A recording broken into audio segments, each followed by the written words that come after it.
हम लोग को अभी अपना संगठन को मजबूत करना है, ये नहीं देखना है कि कौन चुनाव लड़ रहा है। जो भी लड़े बस संगठन को अभी मजबूत करना है, ताकि हम लोग जो है एक जिस आंदोलन पे उतरे हैं, आज हम लोग जो उलगुलान पे अभी हम लोग काम कर रहे हैं, वो उलगुलान हम लोग का सफल चुनाव अगर हमारा लड़ने का बात रहा तो देखिए पढ़े लिखे हैं, सारे चीज़ में फुलफ़िल कर रहे हैं। तो अगर जनता चाहे, अगर संसदीय बोर्ड का कहना होगा तभी हम कि लास्ट के जो 6 महीना बचा हुआ है उस टाइम पे आप वैकेंसी निकाल रहे हैं। तो आप इसको क्या बोलेंगे? ये तो एक गंदा राजनीति है। आप जो प्रगति करना चाहिए था, आप जिसके लिए आपको जनता वहाँ चुन के भेजा, आप उन सब काम को छोड़ दिए। जी। और आज आप 4 साल के बाद आप लास्ट में निकाल रहे हैं कि वैकेंसी, मतलब इतना जनता तो मूर्ख नहीं है, इतना तो स्टूडेंट मूर्ख नहीं है। तो राष्ट्रीय जो पार्टी हैं वो भी हैं, क्षेत्रीय पार्टी भी हैं, कई तरह की पार्टियाँ हैं। सबकी अपनी अपनी विचारधारा है, लेकिन कहते हैं ना कि आदमी उसी को पसंद करता है जिसका विचारधारा सही हो, जिसका विचारधारा लोगों के लिए हो। तो आज जेबी केसेस जो है कि कहते हैं कि जयराम बहुत पॉपुलर हो गया, आज सुनते होंगे आप, देखते होंगे लोगों से कि बहुत पॉपुलर हो गए। तो आज एक 29 साल का, महज 29 साल का लड़का जो जेबी केसेस के द्वारा जो आज संगठन बनाया है और इतना जो पॉपुलर हुआ है, उसका मेन कारण है कि जो जेन्युइन मुद्दा है हमारा ग्रामीणों का, हम जॉब छोड़ के इस लाइन पे आ रहे हैं। हम भी जॉब में थे, ये कोई शंका की बात नहीं है कि हम अपना जॉब छोड़ के आ रहे हैं, हमारा 12 लाख का पैकेज था, हम वो छोड़ के यहाँ पे आए हैं। क्योंकि आज जो हमारा जो कंडीशन देख रहे हैं झारखंड का, वो बहुत ख़राब है। आज हम लोग को देखने को जो मिल रहा है कि हर एक पढ़ा लिखा बेरोजगार युवा घूम रहा है।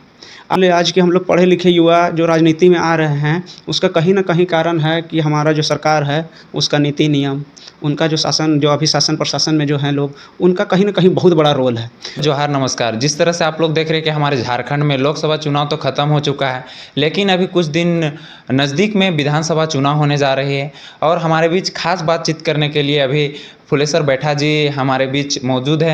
अभी आज बात करेंगे हमारे झारखंड में जो वर्तमान में जो मुख्यमंत्री हैं उनका कार्यकाल इनको कैसा लगता है, और राजनीतिक की दुनिया में ये जो छात्र है, पीएचडी छात्र है, वो किस लिए अभी जेबी केसेस में है, इनसे खास बातचीत करेंगे हम लोग। जोहार दा। जोहार दादा, जोहार। क्या नाम हुआ दादा? मेरा नाम है फुलेश्वर बैठा। मेरा घर पड़ता है सुकुरुट्टू। मेरा जो अपना पुराना जो घर है, मेरा जो ख़ानदानी घर है वो बुढ़मू है, लेकिन हम लोग सुकुरुट्टू से बचपन से ही रहे हैं और यहीं से हम लोग का जो शिक्षा दीक्षा हुआ है। आज हम दादा गांव के ही स्कूल से अपना जो +2 तक किए हैं, सरकारी स्कूल से ही। उसके बाद हम अपना जो पढ़ाई लिखाई है वो बीआईटी मेसरा से हम किए हैं। बीआईटी मेसरा से हम मैकेनिकल में इंजीनियरिंग किए हैं। उसके बाद दादा हम बीआईटी सिंदरी से मास्टर्स किए हैं, वहाँ से हम एमटेक किए हुए हैं। और अभी फ़िलहाल हमारा जो है कि यहाँ बीआईटी मेसरा से हम पीएचडी कर रहे हैं। जी दा। आपको झारखंड का जो ये जो नीति नियम है वो आपको कैसा लग रहा है? जो झारखंड का वर्तमान में जो सरकार है, इनका कार्यकाल आपको कैसा लग रहा था? देखिए दादा कि बात हमारा अगर झारखंड का करें तो हमारा जो नीति नियम का बात करें तो यहाँ पे हम लोग का कोई नियोजन नीति ऐसा है नहीं। जो बोला जाए एकदम फैक्ट बात है कि हम लोग का कोई नियोजन नीति यहाँ से सही है ही नहीं जी। और दूसरी बात, जो झारखंड सरकार का जो कार्यकाल रहा बोले तो इनका कार्यकाल रहा ही कहाँ से दादा। आप 4 साल पे हम लोग के लिए आप एक भी चीज़ बताइए जो कि हम लोग के लिए किए हो। आज स्टूडेंट इतना ज़्यादा सड़कों पे उतरा हुआ है, आज सहायक पुलिसकर्मी आज सड़कों पे उतरा हुआ है। तो आज जो इनका कार्यकाल है, जो 5 साल रहना पूरा कंप्लीट होने जा रहा है, वो पूरी तरह से विफल रहा। तो दादा, ये तो झारखंड सरकार बहुत सारे वैकेंसियाँ भी निकाल रही है झारखंड में। अभी देखिए तो आप पेपर में बहुत सारे पेपर का कटिंग आपको देखने को मिलता होगा कि बहुत सारे वैकेंसी अभी देखने को मिल रहा है निकल में। इसके बारे में आप कैसे देखते हैं? आज जो वैकेंसी का बात किए हैं तो देखिए 4 साल पहले से जो है हमारा जो सरकार है 2019 से है यहाँ पे। जी जी। जेएमएम का जो सरकार अभी बना हुआ है वो 4 साल पहले से था, 2019 से। आज बताइए कि 4 साल पहले से एक वैकेंसी नहीं आया। आज हमारा जो वैकेंसी है वो कि लास्ट के जो 6 महीना बचा हुआ है उस टाइम पे आप वैकेंसी निकाल रहे हैं। तो आप इसको क्या बोलेंगे? ये तो एक गंदा राजनीति है। आप जो प्रगति करना चाहिए था, आप जिसके लिए आपको जनता वहाँ चुन के भेजा, आप उन सब काम को छोड़ दिए। जी। और आज आप 4 साल के बाद आप लास्ट में निकाल रहे हैं कि वैकेंसी, मतलब इतना जनता तो मूर्ख नहीं है, इतना तो स्टूडेंट मूर्ख नहीं है। तो बात बहुत निंदनीय है। आज जो हमारा सरकार रहा उनका कार्यकाल देखा जाए तो बहुत ही गंदा रहा।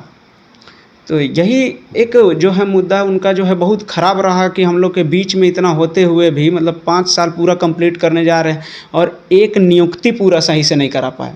जी दादा, आप लोग अभी जिस तरह से आप लोग पढ़े लिखे छात्र हैं, आप लोग पीएचडी एक छात्र हैं और आप लोग अभी एक राजनीतिक की दुनिया में आ रहे हैं, क्या कारण रहा? आप लोग तो एक अच्छा खासा जॉब भी कर सकते हैं, आप लोग अच्छा खासा कहीं पे अपना जीविका चला सकते हैं, आप लोग घर अपना चला सकते हैं, अच्छा खासा सैलरी भी होगा आप लोग का। तो आप लोग राजनीतिक की दुनिया में किस लिए क्या कारण रहा जो कि आप लोग जुड़ रहे हैं? देखिए दादा कि आज जो बात बोले, आज के हम लोग पढ़े लिखे युवा जो राजनीति में आ रहे हैं, उसका कहीं न कहीं कारण है कि हमारा जो सरकार है उसका नीति नियम, उनका जो शासन, जो अभी शासन प्रशासन में जो हैं लोग, उनका कहीं न कहीं बहुत बड़ा रोल है। जी। आज आप बोले कि हम लोग जो है पढ़े लिखे हैं, जॉब कर सकते हैं कहीं, ये बिल्कुल सही है कि हम लोग सरकार का जितना जो संसाधन यूज़ किए, आज हम एक इंजीनियरिंग छात्र हैं और अभी जितना जो हम लोग अभी पीएचडी किए, तो पीएचडी अभी हम लोग का जो रनिंग है, तो देखिए हमारा जो जॉब था, हम कहेंगे ही कि आज हम जॉब छोड़ के इस लाइन पे आ रहे हैं। हम भी जॉब में थे, ये कोई शंका की बात नहीं है कि हम अपना जॉब छोड़ के आ रहे हैं। हमारा 12 लाख का पैकेज था, हम वो छोड़ के यहाँ पे आए हैं, क्योंकि आज जो हमारा जो कंडीशन देख रहे हैं झारखंड का, वो बहुत ख़राब है। आज हम लोग को देखने को जो मिल रहा है कि हर एक पढ़ा लिखा बेरोजगार युवा घूम रहा है। आज किसान जो है ये कर रहे हैं कि अपना खाद बीज को लेके तरस रहे हैं, अपना फसल को बाज़ार में सही से उपलब्ध नहीं करा पा रहे हैं, उनका जो मूल्य है सही से नहीं मिल पा रहा है। तो कारण बहुत सारा है दादा। तो हम लोग सबको देखते हुए आज जो हम लोग का जो जितना भी नीति बन रहा है, नियम बन रहा है, सब यही लोग बना रहे हैं। और आज हम लोग का जो नियम बनाने के लोग हैं, वही लोग चोर बैठे हुए हैं। तो कहीं ना कहीं भाई, एक आपको कितना बोला जाए कि आप नहीं आइए, बोला जाता है कि राजनीति एक कीचड़ की तरह है। जी। लेकिन अब जब तक आप नहीं उसमें आइए, अगर किसी सिस्टम को बदलना है, तो ये कहा जाता है कि आप बाहर से नहीं बदल सकते, आपको उसमें आना होगा। तो उसी को आप क्या कीजिएगा कि मजबूरन में हम लोग दादा, आज जो हम लोग का जो बोले, आप हमको पहले ही परिचय दे दिए कि हम जेबीकेएसएस में हैं। तो जेबीकेएसएस में आज जो दादा केंद्रीय अध्यक्ष बने हैं, वो भी राजनीति में आने का मेन कारण यही है, जो इतना भ्रष्ट लोग हैं। तो और कोई जो बोला जाए कि हम लोग का कोई मेन मोटिव नहीं था, या अपना सेल्फ कोई ये नहीं था कि हम लोग राजनीति में ही जाएं। लेकिन कहीं ना कहीं जब आप नीति नियम सही नहीं रहेगा, तो हम लोग पढ़े लिखे युवा हैं, हम लोग समझदार हैं, तो आज अगर हम लोग इस दलदल में नहीं उतरते हैं, तो आने वाला जो मेरा पीढ़ी है, आने वाला जो मेरा भाई बहन है, वो लोग जो पढ़ रहा है, उनको बहुत ज़्यादा हम लोग से ज़्यादा ही झेलना पड़ेगा। जो हम लोग झेले उससे कहीं ज़्यादा गुना उनको ज़्यादा झेलना पड़ेगा। तो इन सबको देखते हुए आज हम लोग ये निर्णय लिए। जी। तो दादा, आप लोग यहाँ पर तो बहुत सारे ऐसे पार्टियां हैं जहाँ पर आप लोग शामिल हो सकते हैं थे, आप लोग जा सकते थे, लेकिन आप लोग जेबीकेएसएस को ही क्यों चुने?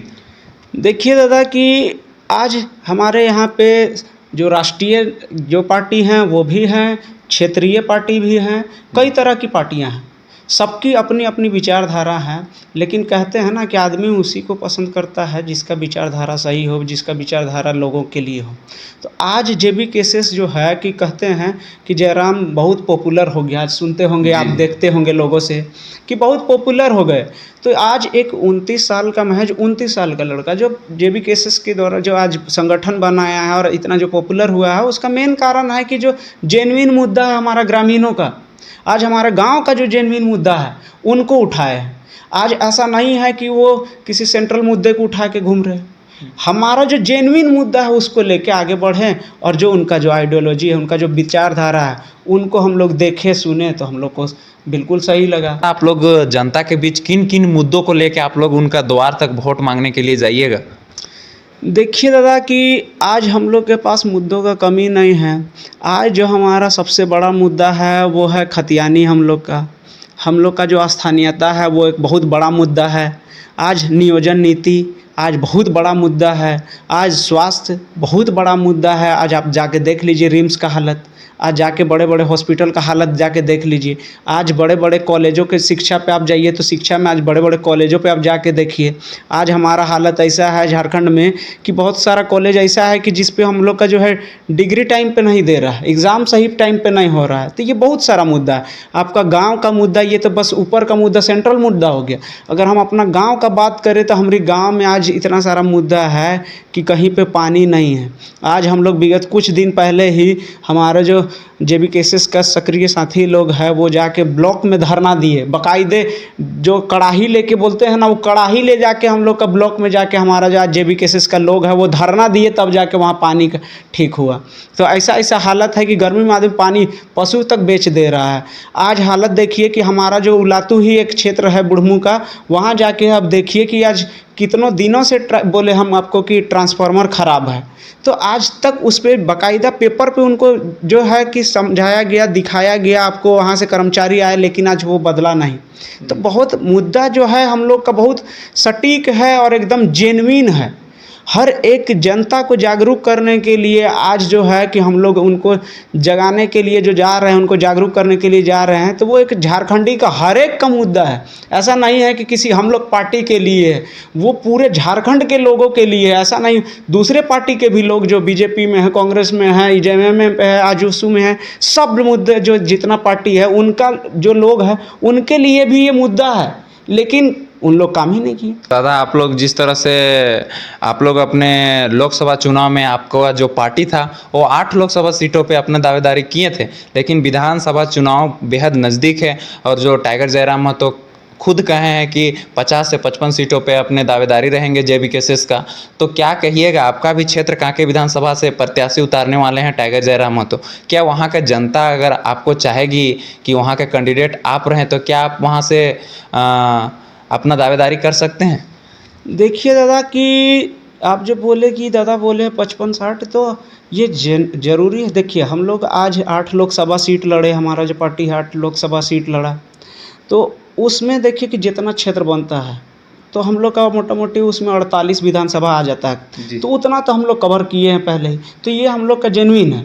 और दादा कहे हैं कि इससे 55-60 ये हम लोग का अभी का समीकरण दिख रहा है जो हम लोग का, और ऐसा नहीं है कि दादा बोले हैं कि 60 ही लड़ेंगे, मेन है उनका कि इससे ज़्यादा भी लड़ सकते हैं। लेकिन अब बात हम लोग का अगर विधानसभा का रहा तो हमारा विधानसभा दादा है कि इसमें SC रिजर्व है जी, मेन है यहाँ पे कि हम लोग का SC रिजर्व सीट है। और जहाँ तक मेरा बात है तो हमारा भी जो है कि SC पे ही हम आते हैं, तो लोग है जितना जो हम लोग का सक्रिय लोग हैं, जितना जो कार्यकर्ता है, हम लोग विधानसभा में 3 प्रखंड आता है, 4 वार्ड आता है जो निगम क्षेत्र है, तो हम लोग का काफ़ी बड़ा क्षेत्र है। अब इसमें जितना लोग कार्य किए हैं तो उसमें से हम लोग भी साथ में काम किए हैं, तो अगर पार्टी का जो विचार बनता है, अगर हमारे लोगों का विचार बनता है कि हम नेतृत्व करें तो कर सकते हैं जी। और ये बात रही कि आप बोले तो हमारा कोई इस पे अपना पर्सनल व्यक्तिगत राय नहीं रहेगा, ये तय करने का जिम्मेवारी अभी संसदीय बोर्ड का है जो टिकट डिसाइड करेगी कि कौन लड़ेगा। और हम यही चाहेंगे कि भाई हमारा जो संगठन है वो मजबूत हो, और जो भी लड़े हमारे एरिया से जो भी कैंडिडेट रहे वो संसदीय बोर्ड बेहतर डिसाइड करेगा, और जो जनता अपना जो फीडबैक देगा, जो सक्रिय लोग हैं वो फीडबैक देंगे, वो बहुत बेहतर रहेगा। तो चुनाव अगर हमारा लड़ने का बात रहा तो देखिए पढ़े लिखे हैं, सारे चीज़ में फुलफ़िल कर रहे हैं, तो अगर जनता चाहे, अगर संसदीय बोर्ड का कहना होगा तभी हम ये कर सकते हैं। अपना पर्सनल कहेंगे कि अपना विचार कोई हमसे पूछे तो अभी कोई विचार नहीं कह सकते। दादा, एक टाइगर जयराम महतो अपने ऑफिशियल पेज पे एक कंडीशन, टर्म्स ऑफ कंडीशन भी जारी किए हैं, क्या वो टर्म्स ऑफ कंडीशन आपका फिलअप हो रहा है? देखिए दादा, चुनाव लड़ने के लिए जो प्रत्याशी का ये पहला पार्टी है जो अपना जो एक पॉइंट निकाला है, 10 पॉइंट है उस पर, और ये 10 जो पॉइंट है वो ऑलमोस्ट हम सब फुलफ़िल कर रहे हैं, सब फुलफ़िल कर रहे हैं हम सारे पे। तो सारे मुद्दों पे मतलब जितना जो पॉइंट हमारे दादा जो रखे हैं चुनाव लड़ने के लिए एक प्रत्याशी के लिए, वो सब में फुलफ़िल कर रहे हैं। लेकिन हम फिर भी बोलेंगे कि हम लोग को अभी अपना संगठन को मजबूत करना है, ये नहीं देखना है कि कौन चुनाव लड़ रहा है, जो भी लड़े बस संगठन को अभी मजबूत करना है, ताकि हम लोग जो है एक जिस आंदोलन पे उतरे हैं, आज हम लोग जो उलगुलान पे अभी हम लोग काम कर रहे हैं, वो उलगुलान हम लोग का सफल रहे। दादा, अगर वहाँ के जनता आपको अगर चाहे तो आप वहाँ पर जनता के बीच आप क्या लेके जाइएगा, किस तरह का मुद्दे लेके आप वहाँ पर जनता के द्वार तक जाइएगा, क्या कहिएगा जनता से आप? देखिए दादा कि आज हमारे पास में दादा जितना बोले हम आपको कि जयराम दादा जो आज पॉपुलर हुए हैं केवल जेन्युइन मुद्दों की वजह से, ग्रामीणों के मुद्दों की वजह से। तो हमारे पास में मुद्दा बहुत है। आज जयराम दादा एक मुहिम भी छेड़े हैं कि झारखंड मांगे जयराम, कि हर बूथ में हम लोग से 100 परिवार को जोड़ना है। आज हम लोग यही मुद्दा लेके जा रहे हैं, आज सबको जोड़ने का काम कर रहे हैं। दूसरी बात है कि आज हर एरिया में हमारा जो विधानसभा में है उसमें विभिन्न तरह का जो प्रॉब्लम है, आज एक एरिया पे मतलब आपके क्षेत्र में कुछ अलग मुद्दा हो सकता है, दूसरे क्षेत्र में कुछ अलग मुद्दा हो सकता है। तो हमारे क्षेत्र में मुद्दों की कमी नहीं है दादा। आज हमारे क्षेत्र में बहुत सारे संस्थान हैं, बीआईटी मेसरा है, सीयूजे है, एनएलयू है, बीएयू है, आपका कैंसर हॉस्पिटल बना, आपका भी ट्रांसपोर्ट नगर बना। तो ये सारा कांके पे है, सब पे हम लोग जमीन दिए, लेकिन यहाँ पे हम लोग का लोकल का कोई बात अभी हो नहीं रहा है। तो ये सब भी एक मुद्दा है। आप ग्रामीण पे जाइए तो अगर आप जेन्युइन मुद्दा भी जाइए तो बिजली का बोले उलातू एक जगह है, बुढ़ू प्रखंड का एक जगह है। जब हम लोग जयराम दादा का ये स्लोगन के साथ हम लोग जब जोड़ने निकले तो जब उलातू गए तो वहाँ पे आप देखिएगा कि वहाँ ट्रांसफार्मर 15 दिन से ख़राब है। उसका सूचना बाकायदे विभाग को पूरा दिया हुआ है। वहाँ से विभाग के लोग आके देखे और बोले कि ट्रांसफार्मर ख़राब है, बदलना पड़ेगा, लेकिन आज तक वहाँ बदला नहीं गया। तो मुद्दा देखिए बहुत सारा है। खलारी के साइड अगर आप जाते हैं तो खलारी में आज विस्थापन का मुद्दा है। वहाँ आज इतना ज़्यादा कोयला का जो खनन हो रहा है उसके लिए लोगों को विस्थापित किया जा रहा है। तो मुद्दा बहुत है जी। अब इन मुद्दों को जेन्युइनली लड़ने का ज़रूरत था। हमारा जो सरकार था इनको, आज इतना विधायक एमपी सब कोई रहा हमारे क्षेत्र से, लेकिन कोई इन मुद्दों पे बात ही नहीं कर रहा।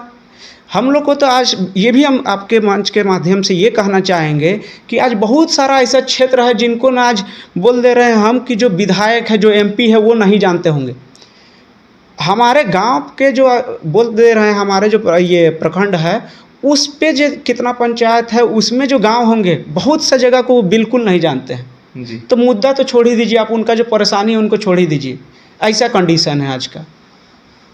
तो दादा जो आप लोग जो तैयारियां कर रहे हैं, ये जो टाइगर जयराम महतो का जो पार्टी का तैयारियां कर रहे हैं, ये जो तैयारियां कर रहे हैं, लगता है कि टाइगर जयराम महतो जीतेंगे तो ये आप लोग का झारखंड का दिशा दशा को बदलेंगे, भरोसा है आप लोग को? देखिए दादा, जो उनका विचारधारा है, आज इतना लोग जो लोकसभा में आज 8.5 लाख जो लोग वोट दिए हैं दादा, तो आप लोग का जो 8 लोकसभा सीटों से लड़े, कहीं पर नतीजा आप लोग को जीत का नहीं देखने को मिला, तो क्या इससे आप लोग को अभी भी आशा लग रहा है कि हाँ जीत का? देखिए दादा, आज जितना जो क्षेत्र आप बोले कि कहीं पे हम लोग का नतीजा जीत का नहीं रहा, लेकिन जो भी राजनीतिज्ञ होगा, बढ़िया राजनीतिज्ञ होगा, वो आज ये ज़रूर देखा होगा कि भाई बिना प्रचार प्रसार के लोकसभा में बड़े बड़े चेहरों के सामने बिना प्रचार प्रसार के, बिना पैसा फेंके, आज राजनीति में जहां करोड़ों करोड़ रुपए खर्च हो जाते हैं एक चुनाव में, उस चुनाव में बिना पैसा खर्च किए हुए अपना आज इतना ज़्यादा वोट लाए। आज जयराम दादा 3.5 लाख वोट लाए, यहाँ देवेंद्र दादा हम लोग का यहाँ रांची लोकसभा से 1,32,000 वोट लाए। तो ये कहीं ना कहीं आदमी को जानते हैं कि हम लोग को बोलता होगा, आदमी लोग बहुत बोलता है कि हार गए, लेकिन हम ये खुले मंच पे स्वीकार करते हैं कि हम लोग हार गए। लेकिन जितना लोग जो दिया है उनको वोट, जितना लोग जो सपोर्ट किया हुआ है, आज राष्ट्रीय पार्टी को भी ये सोचने पे मजबूर कर दिए हैं कि ये जयराम महतो कौन है जी। आज ये जयराम महतो कौन है, ये आज कोई नहीं जान रहा था कि जयराम महतो कौन है। आज इस मुकाम पे देखिए, एक निर्दलीय कैंडिडेट होकर जिसका कोई बैकग्राउंड नहीं है पॉलिटिकली, आज सब जगह पे चर्चित है कि सबसे ज़्यादा वोट लाए हैं। तो हम लोग का सीधा इक्वेशन दिख रहा है जीतने का। विधानसभा में लोगों का सपोर्ट, अपार सपोर्ट दिख रहा है। और रहा बात की उम्मीद का कि हम लोग का काम करेंगे, देखिए आज अगर 8 लाख लोग जो वोट दिए हैं, सबको उम्मीद है। और आज हम लोग इतना पढ़े लिखे युवा जब जुड़े हुए हैं कि देखिए कहीं भी अगर किसी भी चीज़ में अगर विकास देखने को मिलता है तो वहाँ पढ़ा लिखा का बहुत रोल होता है। और आज हमारा पार्टी सबसे ज़्यादा जो विख्यात है कि पढ़ा लिखा होने का पार्टी है।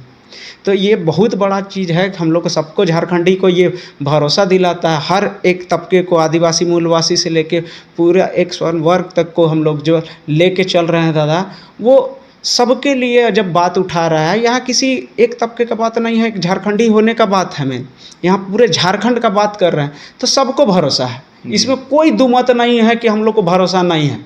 आज आप हम कार्यकर्ता के तौर पे बोले या फिर किसी हम आपको खुला मंच पे चैलेंज करेंगे कि जाके किसी जनता से पूछिएगा, उन लोग सीधा बोलेगा कि जयराम दादा बहुत अच्छा कर रहे हैं और करेंगे।